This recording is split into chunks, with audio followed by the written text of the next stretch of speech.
Every day the world feels more divided. Race, money, gender. It's like someone's always turning up the volume on our differences. But here's the question no one asks. Who benefits when we fight each other? Tonight, we'll explore how division has become one of the oldest tools of power, and what we can do to break the cycle.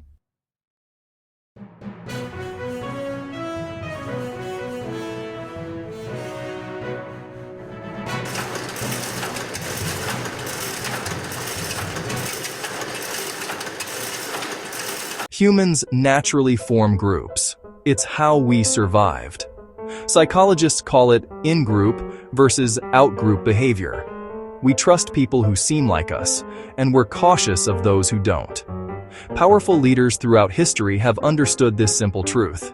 If you can define who's us and who's them, you can steer entire nations.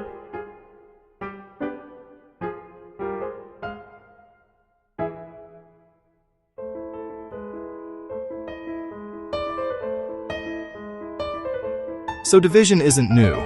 It's a psychological shortcut that can be weaponized. From colonial empires to modern politics, race has been used as a tool to justify hierarchy and control resources.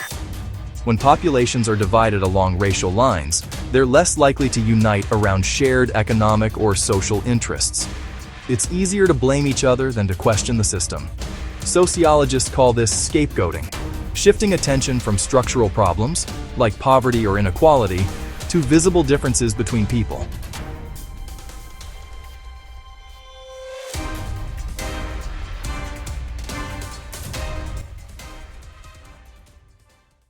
Now let's talk about money. Perhaps the biggest divider of all. Wealth concentration isn't a conspiracy, it's measurable. According to Oxfam, the richest 1% owns more wealth than the rest of the world combined. But maintaining that imbalance requires distraction. When people are busy competing for scraps, they rarely unite to question how the system itself is built. The elites here aren't a secret society. They're networks of corporations, lobbyists, and policymakers whose interests align around keeping things predictable and profitable.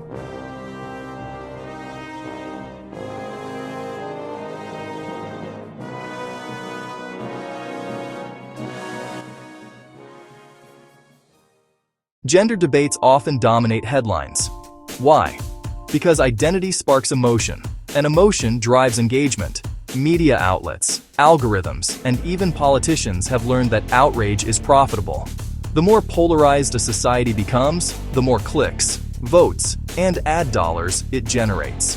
When gender equality is framed as a war instead of a conversation, progress stalls, and attention shifts away from issues like healthcare, education, or fair pay that affect everyone.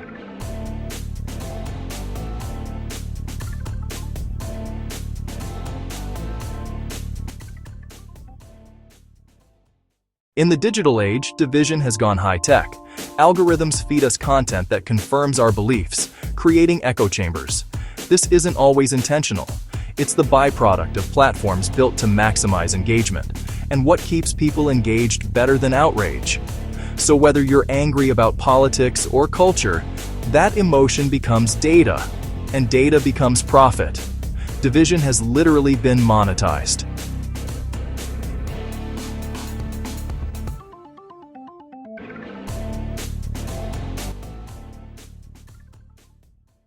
When societies are fragmented, they're easier to steer. Instead of demanding systemic change, people argue over identity, hashtags, and headlines. Meanwhile, wealth and influence quietly consolidate.